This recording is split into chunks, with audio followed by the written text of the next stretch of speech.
Student, welcome to online class. मैं Anita Sharma class 8th को chapter number 6 शून्यम ग्रहम शून्यम सुताम बिना यानी घर कन्याओं के बिना सूना होता है, जिसमें हमने पढ़ा था कि शालिनी माला से उसके दुखी होने का कारण पूछती है, तो वह अपना कारण बताती है कि वह उसका भाई यानी राकेश उसके गर्भ में पल रहे बच्चे का लिंग परीक्षण करवाना चाहता है।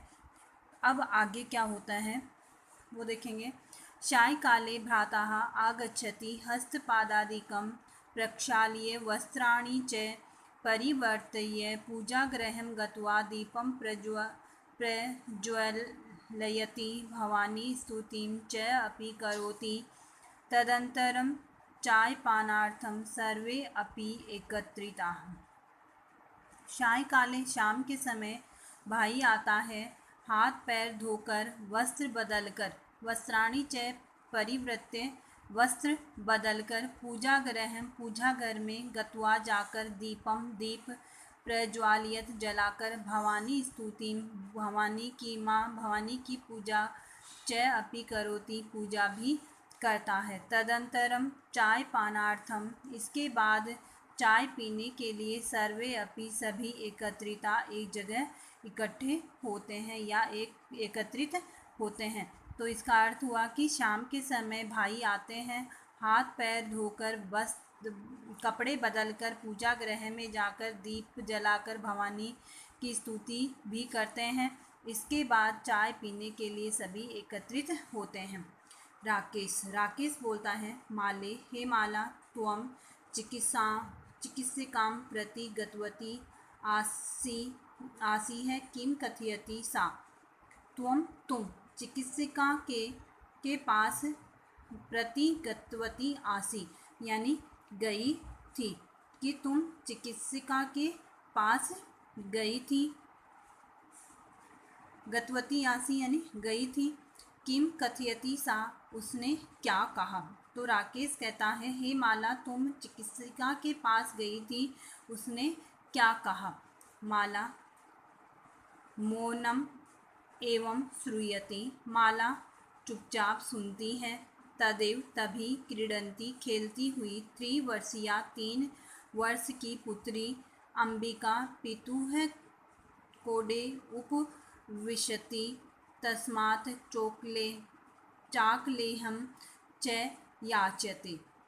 3 वर्षीय पुत्री अंबिका पितुः पिता के कोडे गोद में उपविशति बैठ जाती है, तस्मात् उससे चाकलेहम चॉकलेट च याचते मांगती है। राकेश अंबिका लालयति अंबिका को दुलार करता है।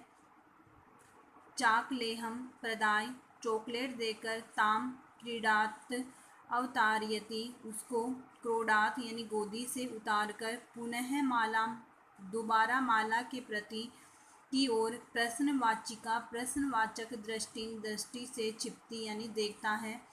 शालिनी एतत् सर्वं दृष्ट्वा उत्तरम ददाति शालिनी यह सब देखकर उत्तर देती है। तो इसका दोबारा अर्थ होगा कि माला चुपचाप सुनती है। उसी समय खेलती हुई 3 वर्ष की पुत्री अंबिका पिता की गोद में बैठ जाती है, उससे चॉकलेट मांगती है। राकेश अंबिका को दुलार करता है और चॉकलेट देकर उसको गोद से उतार देता है। दोबारा माला को प्रश्नवाचक नज़रों से देखता है। शालिनी एतत् सर्वं दृष्ट्वा उत्तरम ददाति शालिनी ये सब देखकर उत्तर देती है। क्या उत्तर देती है। शालिनी भ्रातः हे भाई त्वं किं ज्ञातुम इच्छसि। भाई तुम किम यानी क्या, ज्ञातुम इच्छसि जानना चाहते हो। तस्याः कुक्षि पुत्रः अस्ति पुत्री वा। तस्याः उसकी कुक्षि कोख में या गर्भ में, उसके गर्भ में पुत्र अस्ति है पुत्री वा अथवा पुत्री। किमर्थम किस कारण। षण्मासान्तरं सर्वं स्पष्टं भविष्यति। 6 महीने बाद सर्वम सब कुछ स्पष्ट भविष्यति हो जाएगा। समया समय से पूर्व किमर्थम किस लिए, अयम आयासः यह कर रहे हो या यह प्रयास कर रहे हो, किमर्थम किस कारण, इयम यह, आयासः प्रयास कर रहे हो। तो शालिनी बोली है भाई किस कारण तुम क्या जानना चाहते हो, उसके गर्भ में पुत्र है या पुत्री, किमर्थम किस कारण, 6 महीने बाद में सब कुछ स्पष्ट हो जाएगा। समय से पूर्व किमर्थम किस कारण यह प्रयास कर रहे हो।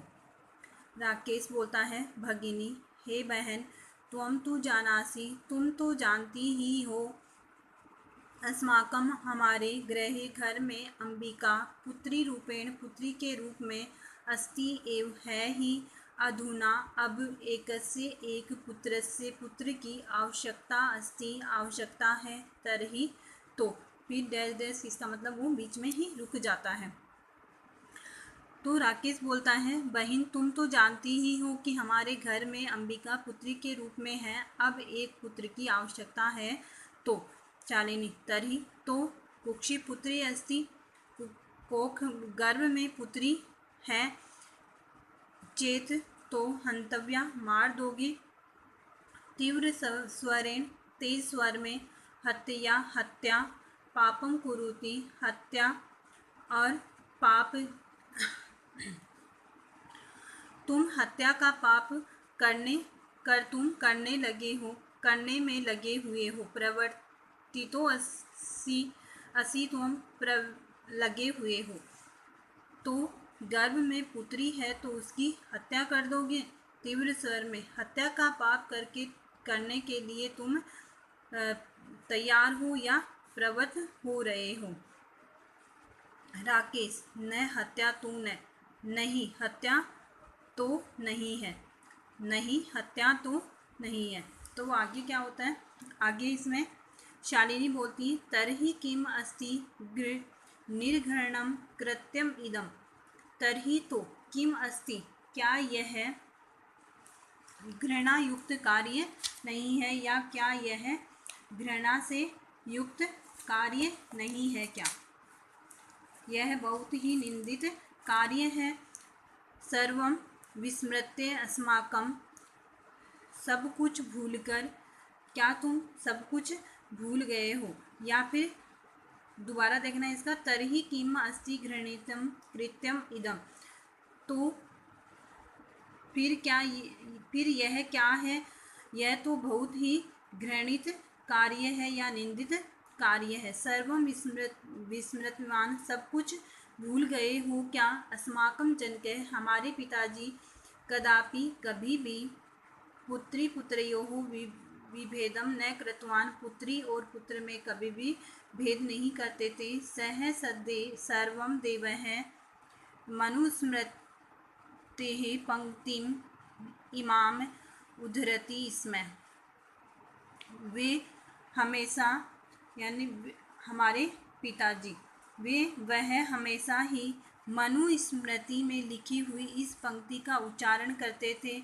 आत्मा वे जायते पुत्र है, आत्मा से पुत्र उत्पन्न होता है, पुत्रेण दुहिता समाहा, और पुत्र पुत्री के समान होता है, पुत्र के समान ही पुत्री होती है, आत्मा ही पुत्र होता है। वे क्या मनुस्मृति की पंक्ति उच्चारित करते थे, आत्मा ही पुत्र है और पुत्र के समान ही पुत्री है। त्वम अपि सायं प्रातः देवी स्तुतिं करोति, त्वम अपि तुम भी शाम को और प्रातः देवी की पूजा करते हो। किमर्थं सृष्टे उत्पादिन्याः शक्तयः तिरस्कारं करोसि, किमर्थम किस कारण, या क्या तुम सृष्टि का उत्पादन करने वाली शक्ति का तिरस्कारं करोति, तिरस्कार करते हो या अपमान करते हो। तव मनसी तुम्हारे मन में इतियति इस प्रकार की, या तुम्हारे मन में इतनी कुत्सित वृत्ति है, यानी गंदी सोच आई,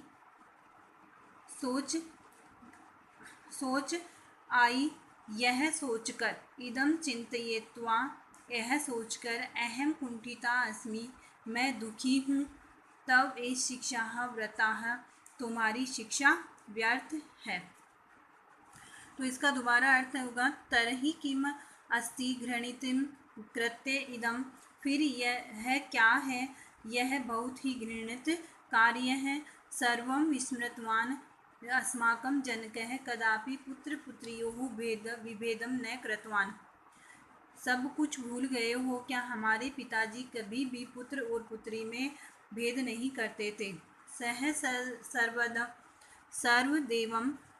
सर्वदेवम मनुस्मृतेः पंक्तिम उद्धरित हैं, इसमें वे हमेशा मनुस्मृति की इस पंक्ति का उच्चारण करते थे। आत्मा वे जायते पुत्र है पुत्रेण दुहिता समाह, आत्मा से पुत्र,